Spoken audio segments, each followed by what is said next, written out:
Urdu Kids Corner.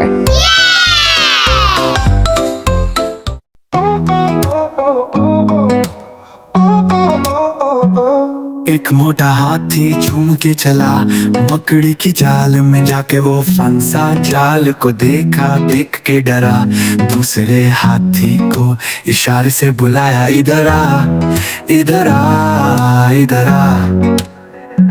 दो मोटे हाथी घूमने गए गहरी नदी में, जाके वो फंसे। पानी को देखा, देख के डर, तीसरे हाथी को इशारे से बुलाया, इधर आ, इधर आ, इधर आ।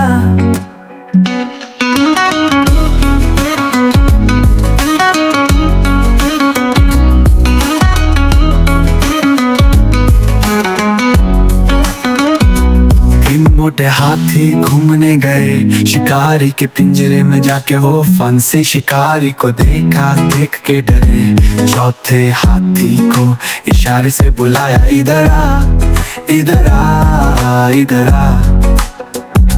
चार मोटे हाथी घूमने चले कीचड़ में, जाके सब वो गिरे, खुद को देखा, देख के डरे। पंचवें हाथी को इशारे से बुलाया, इधर आ, इधर आ, इधर आ।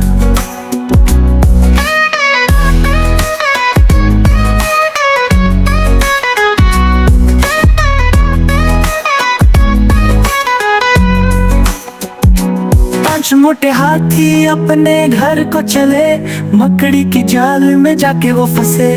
मकड़ी ने देखा, देख के हंसी, अपना जाला उसने हटाया। सारे हाथी मिलके कूदने लगे, सारे हाथी मिलके नाचने लगे, सारे हाथी मिलके खेलने लगे।